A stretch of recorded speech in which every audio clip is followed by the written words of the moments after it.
Hello everyone! Today, we'll be seeing how fast Tentacruel can beat Pokemon Crystal in a solo run challenge. Let's get straight into the video.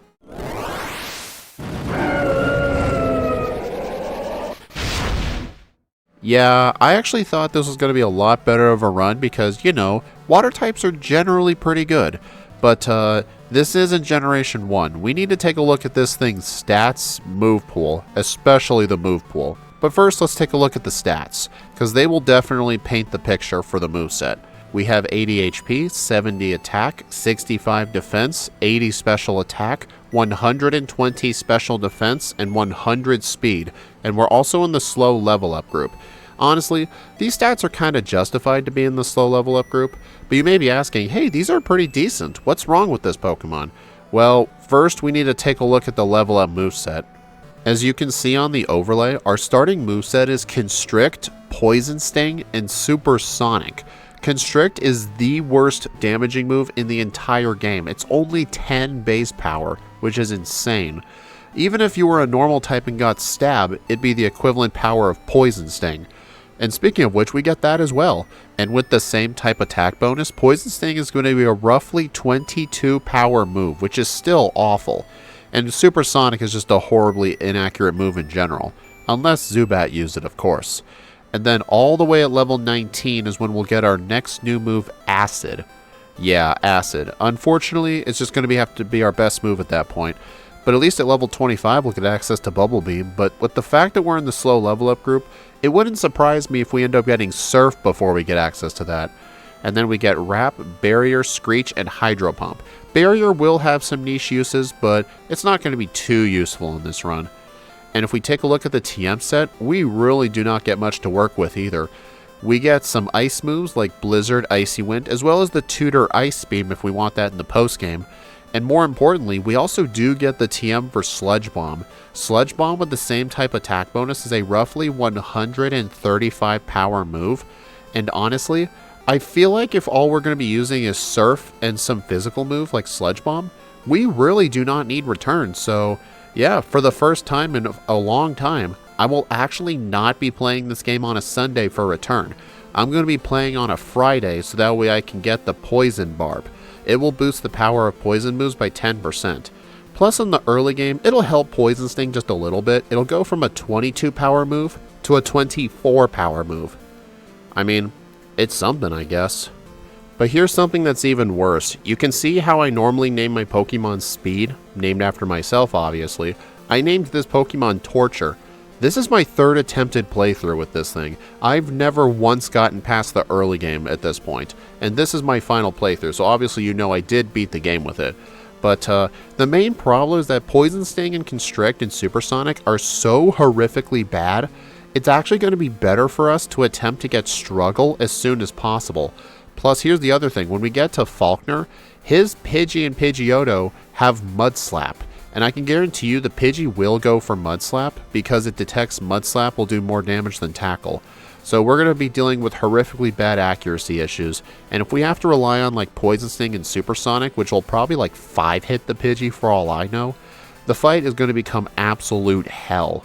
So basically, as soon as we defeat the rival here, this is our last forced mandatory heal because you get healed after you beat the rival. Not many people actually know you can do that. And then when that's done, I need to slowly start depleting my PP, but do you know how much PP this is? 35 Poison Stings, 20 Supersonics, and 35 Constricts. You may as well throw Splash on there. Oh my god.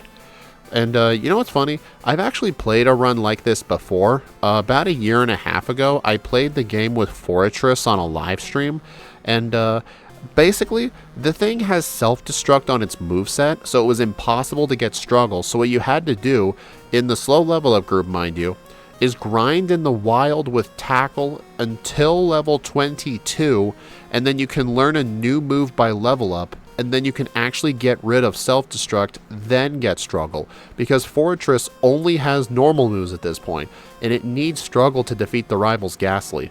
So, I mean, at least it's not that, but this is definitely a close contender for the biggest pain in the ass of an early game Crystal can give you. And normally 90% of Pokemon are fine in the early game because of the low levels. I start off by making sure I drain my PP on wild Pokemon first because they're weaker and generally safer, and then once I get them low enough and I get to a higher level like level 7 or level 8, I feel confident enough to go spam the rest of my power points on trainers.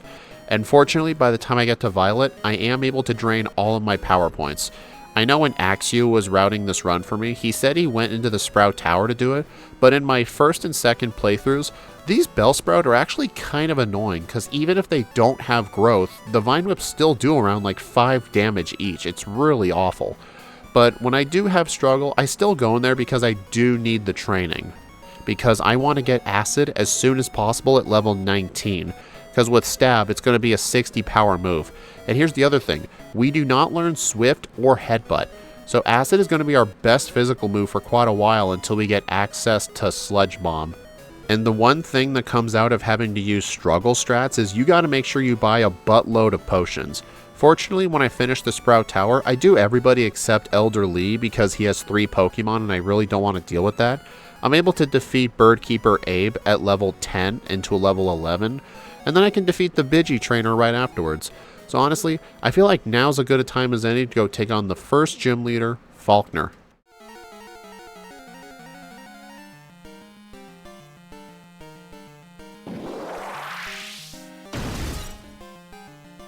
Faulkner leads off with his level 7 Pidgey. Struggle leaves it at half, and I get hit with Mud Slap.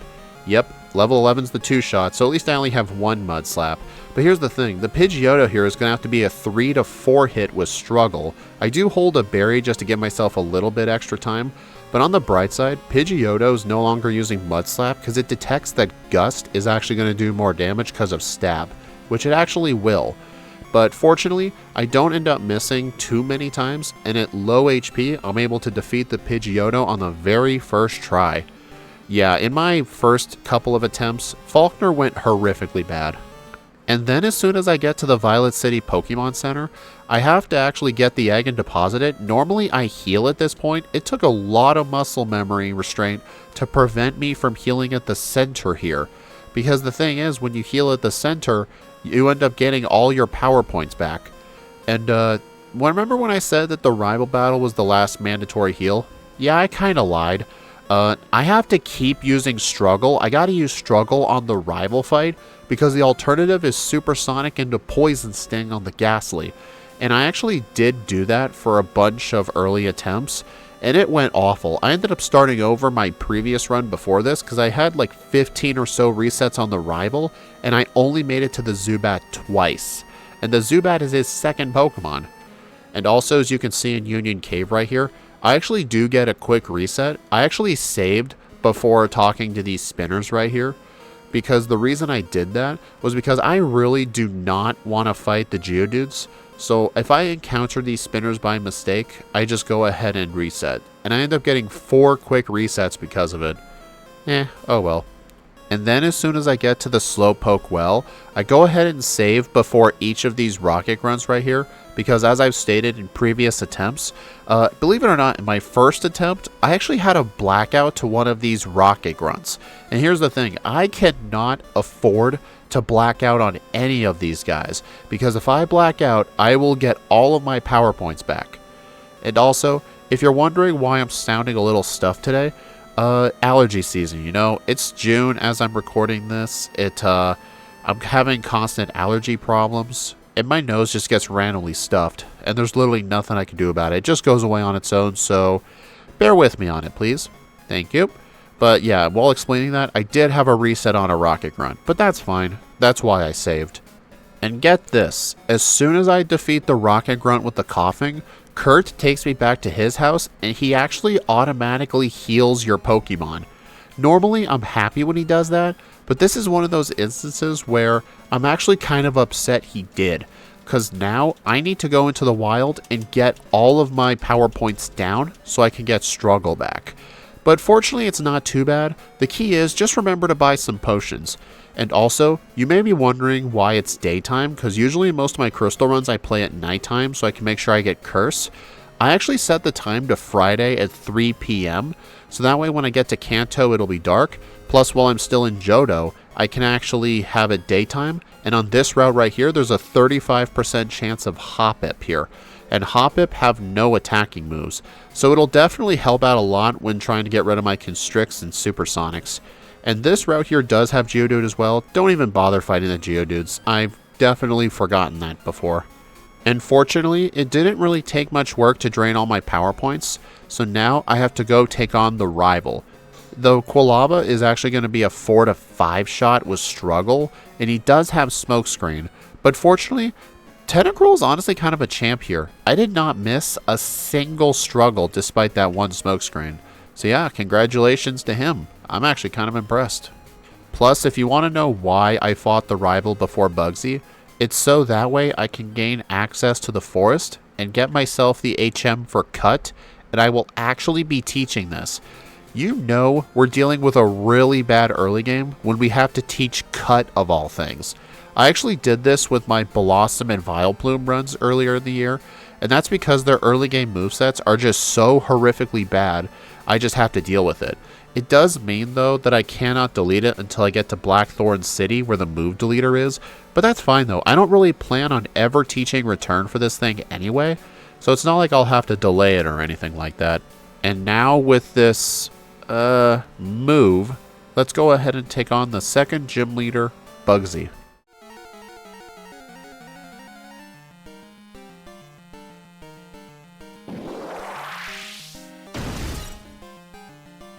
Bugsy leads off with his Metapod, which is a 3-shot with Cut, and then his Kakuna is a 4-shot with Cut because he does get off a Harden. Then on the Scyther, I go ahead and use 1 Cut, and then he uses Fury Cutter right away, and this is why I have my PP back, so that way I can Supersonic and hopefully he breaks his streak. And then once he breaks out of Confusion, he actually goes for Quick Attack instead of Fury Attack. Even though the Poison type resists Bug in this generation, you still do not want to get hit with a maximum power Fury Cutter.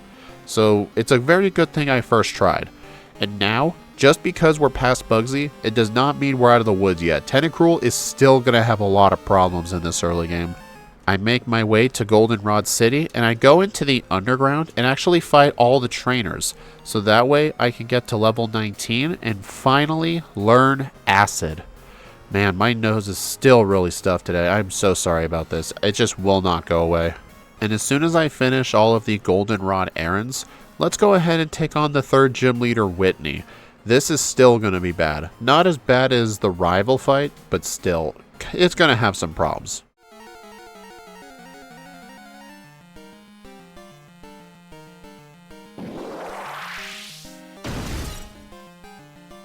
Whitney leads off with her metronome spamming Clefairy. I go ahead and use Acid and it does less than half. I just realized I forgot to equip the Poison Barb. Oops. And then on the Miltank, what I'm going to do is a mix of Supersonic and Acid. Hopefully she hits herself to not only do damage, but to also break any rollout chains. And hopefully Acid can get a defense drop, so when she does hit herself, it will do more damage. However, this is a completely luck-based strategy, and it does take quite a few tries. And it takes me until 9 resets into the run. I actually finally defeat the Miltank at 23 HP remaining, and I can go ahead and get myself the 3rd badge. And now with Whitney defeated, things are about to get a lot better. As soon as I get to Ekritique, I do need to save before all of these Kimono girls, just to make sure I can defeat them without dying, and I think I do get a reset on one of them, but this is why I saved before every one of them. Then, as soon as they're defeated, I can finally get the best move that this thing can learn, Surf. And now with access to Surf, I can go ahead and just destroy anything that comes in my way. Plus, I do get Bubble Beam by level up at level 25. I just teach this just for extra power points. And also, Axew's original plan was for me to do the training towards the Lake of Rage and get Hidden Power. But here's the thing, since I have Cut on my moveset now, I'm not going to have to teach Hidden Power Ice until Blackthorn City. It's honestly not that big a deal. Most Pokemon don't really need Hidden Power Ice until Claire's Gym anyway. So I will get it later, but I won't teach it right away. And now in the Burn Tower, I go ahead and completely wash away the rival. Even though the Haunter does live a Surf and hits with Curse, I'm still able to defeat the rest of his team. And now with him defeated and the beasts released, let's go ahead and take on the 4th gym leader, Morty.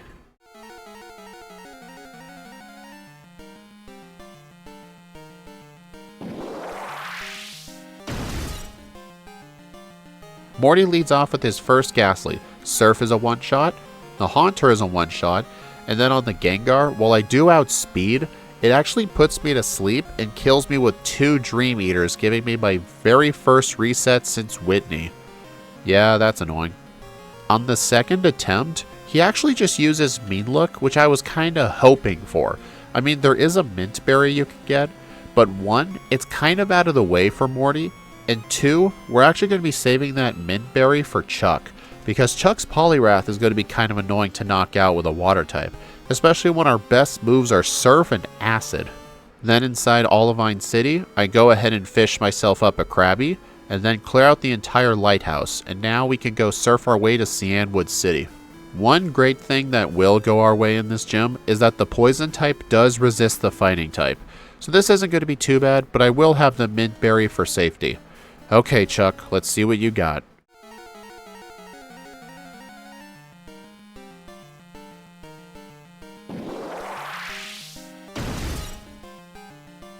Chuck leads off with his Primeape, which is a 2-shot with Surf after he uses a Leer. And then on the Poliwrath, Acid is actually going to be doing more damage than Surf, and I just go ahead and just spam Acid over and over again. I never get a defense drop, and fortunately Hypnosis does not land more than once, and he missed every one of his Dynamic Punches. But yeah, even if the Dynamic Punches were to hit, it really would not do too much damage. But that's fine though, at least I first tried Chuck.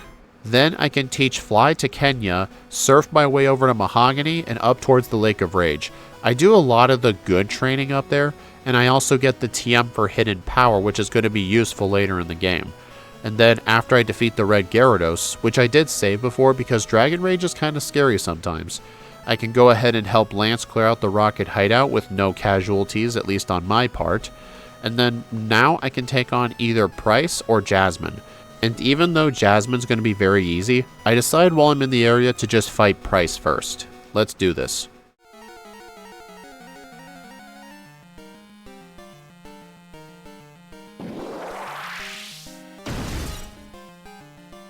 Price leads off with his Seal, and I start off by one-shotting it with Sludge Bomb. You get Sludge Bomb from the gatehouse just south of the Lake of Rage when you clear out Team Rocket, so you do have to backtrack for it. And then Surf can defeat the Piloswine easily after the Dewgong goes down with Acid. So yeah, that was actually very easy.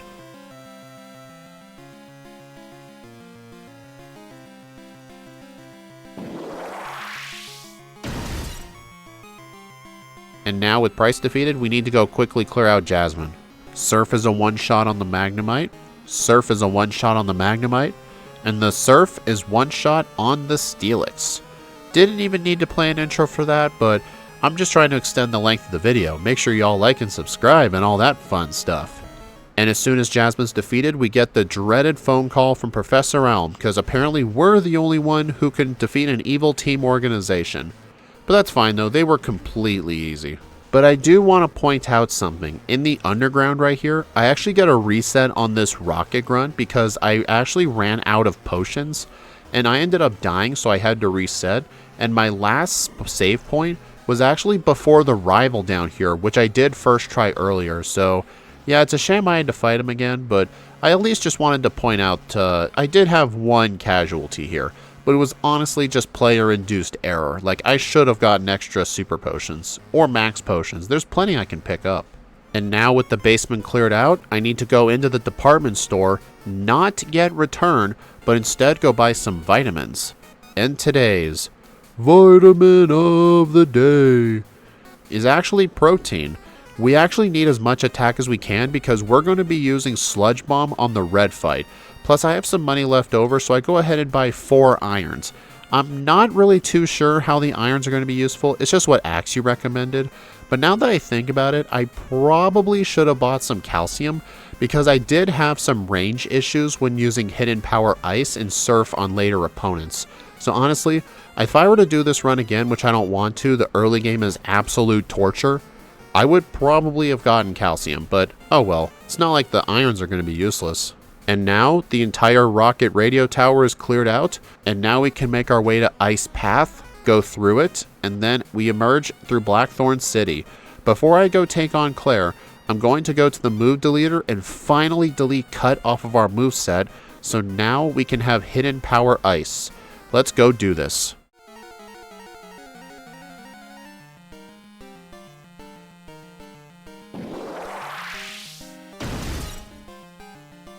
Claire leads off with her Dragonair. I go ahead and use Hidden Power Ice, and it lives on a sliver of health, but fortunately she missed Thunder Wave. Then the second Dragonair, the exact same thing happens, although it was quite a lot more HP. But she missed Thunder Wave again. But unfortunately the third Dragonair doesn't miss, because I can't be lucky all the time.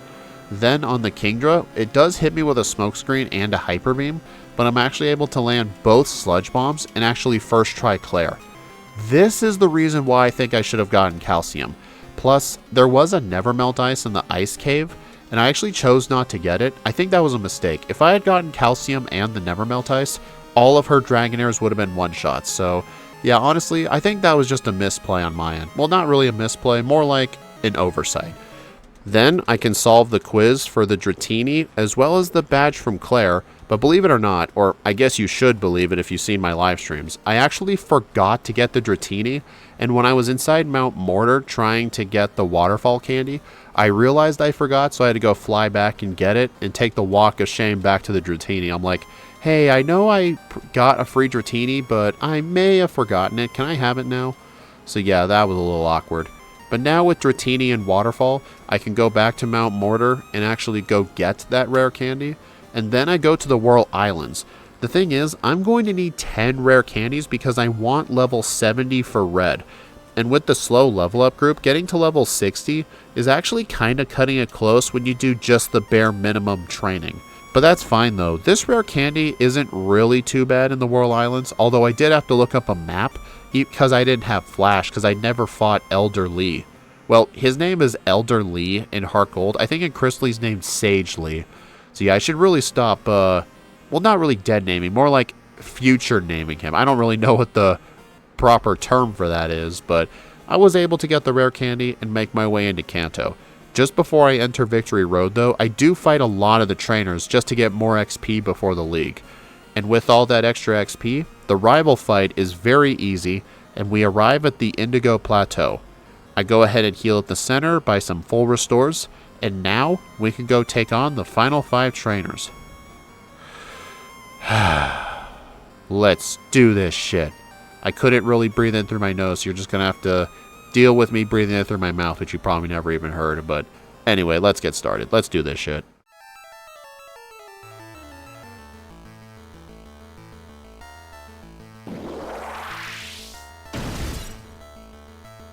Will leads off with his Zatu. I am level 48 for this fight. I go ahead and use Hidden Power Ice, although I probably should have used Sludge Bomb. But oh well, you noticed how the Zatu barely lived? Like I said, this is why I should have gotten Calcium. And then the Jinx is a one-shot with Sludge Bomb, and now we are on the Slowbro. The Slowbro is going to end up being a 3-shot with Sludge Bomb. However, the second Sludge Bomb actually poisons, so yeah, it ended up being a 2-shot. As well as the Zatu, although I did get hit with a very deadly Psychic.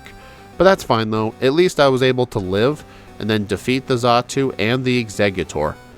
Next up is the Poison-type Elite Four member, Koga.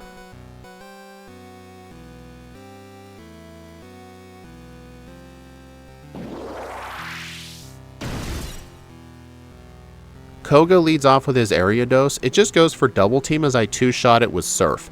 If I had the Calcium, that would have been a 1-shot. Then I 1-shot the Venomoth. And then the Fortress is a 1-shot. Well, no, it's a 2-shot, my bad. I'm surprised I didn't go for Protect. Then on the Muck, Surf is just going to have to 3-shot, but fortunately, Muck's minimizes are not as good as they were in Gen 1 because of how evasion works. And now when the Crobat comes out, it does try to use a double team, but I 2-shot it. Next up is the Fighting-type Elite Four member, Bruno.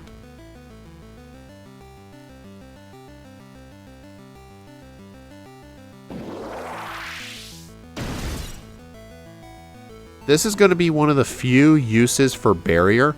I can go ahead and use some barriers on the Hitmonchan while it's spamming Dig, so that way anytime his Pokemon use something like Earthquake or Cross Chop, it's going to do very little damage.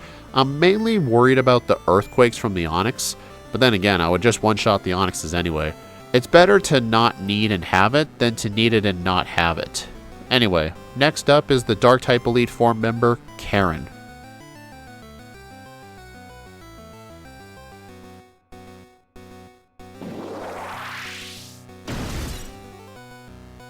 I actually do make a major mistake here. I should not have used a full restore before this person, because here's the thing. If you don't have full HP, the Umbreon is far less likely to use Sand Attack. If I'm at full health, she's got a roughly 90% chance. But I mean, the opponent does have a built-in 25% debuff on moves like Sand Attack. But oh well. Funnily enough, on my first attempt, I actually did get a Sand Attack miss. Although I realized I forgot to equip a Paralysis Cure Berry, which is needed for this fight specifically, because no move of mine can actually two-shot the Vileplume. And then the Gengar sets a curse up on me, and I get paralyzed, so that way, whenever I can't move, I'm going to get hit with curse damage. But I do make it all the way to her Houndoom, and you'll never guess what happened. I'm fully paralyzed, and I die. 25% chance. I'm pretty sure Surf would have one-shot that thing. So yeah, that was very bad. Fortunately, it only takes me a couple more resets until I'm able to beat Claire. And now, we need to go take on the Dragon-type champion, Lance.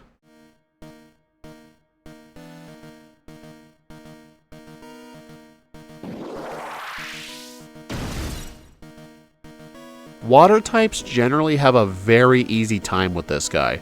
For example, on the Gyarados, I can just use 2 Sludge Bombs. I do poison it, but it's not like the poison really mattered. Then on the Dragonite, I go ahead and use Hidden Power Ice for the one-shot, and then his second Dragonite is a one-shot with Hidden Power Ice, as well as his third and final Dragonite. His last 2 Pokemon are Charizard and Aerodactyl. Charizard is a one-shot with Surf, and Aerodactyl is a one-shot with Surf as well. Yeah, very easy league. Well, Lance was, funnily enough, the easiest of the 5, which is kind of hilarious, because that's not normally the case. And now, with the Johto League defeated, we now have to go through the entire Kanto section, make our way up to Blue, and eventually defeat Red. However, most of this section of the game is quite bland and easy, so I'm going to go ahead and fade out now, and if any gym leaders or major trainers before Blue provide any sort of issues, I will go ahead and fade back out. So if none of that happens, I will see you all at Blue. And I do have one early issue against the very first gym leader I fought, Lieutenant Surge.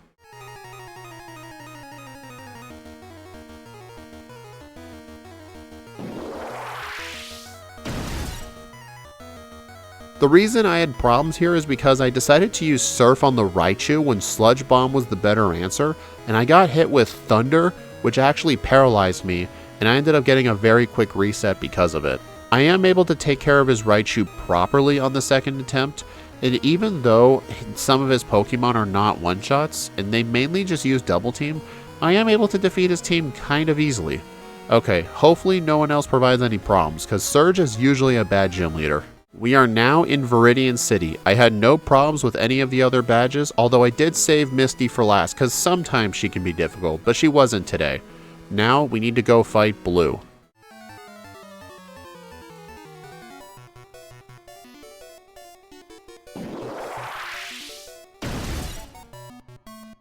Blue leads off with his Pidgeot. I have the Poison Barb equipped and I'm level 58. I go ahead and use Hidden Power for the 2-shot, and then next up is the Alakazam. I outspeed it in one-shot with Sludge Bomb because 100 base speed is kind of impressive.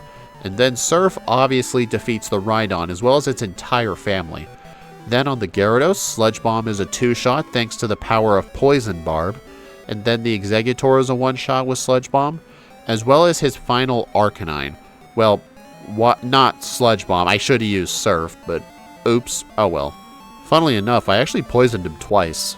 And now with Blue defeated, we need to go to Mount Silver, get this last rare candy right here, and now that we're level 60, I can use that Mount Silver candy to get 10 levels to level 70, and then my final moveset going into this fight is Surf, Sludge Bomb, Rest, and Curse. Let's go ahead and finish this run.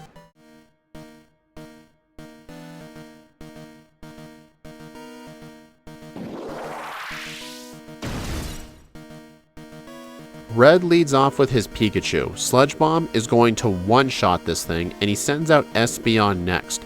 I go ahead and Sludge Bomb, and he does set up Reflect. So now I need to go ahead and use Surf and start setting up curses on the Snorlax. I go ahead and only set up one curse, and Sludge Bomb does very little. This was actually kind of a mistake.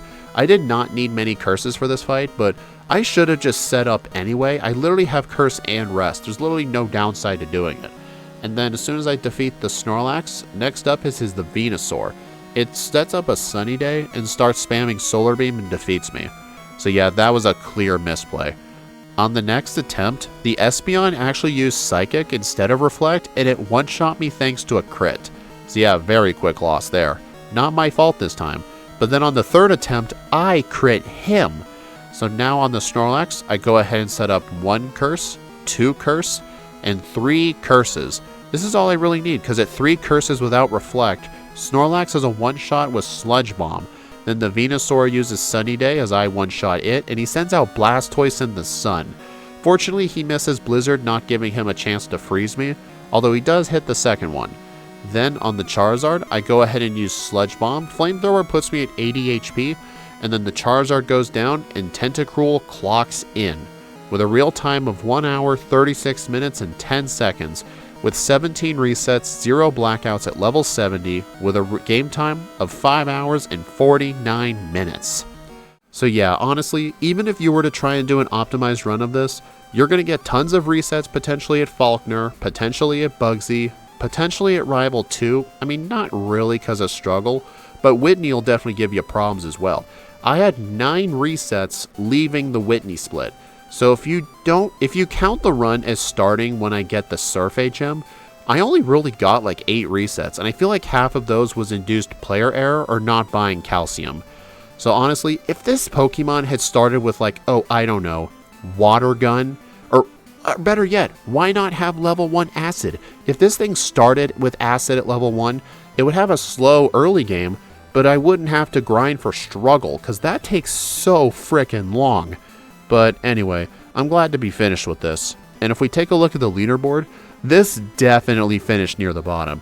See Fortress down there? Yeah, Fortress had to do struggle grinding as well, but with self-destruct on its moveset. Like I said earlier, I had to grind to level 22 just to learn a new move over self-destruct so I can use struggle for the Ghastly on the rival fight.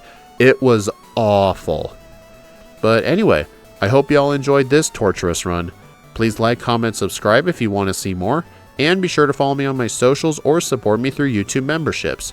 YouTube members get access to these videos when they're finished, as well as the patch files for all the backports we do on stream. Later in the week though, via a live stream, we're going to be doing another water type. I will see you all in the next video or stream. Take care.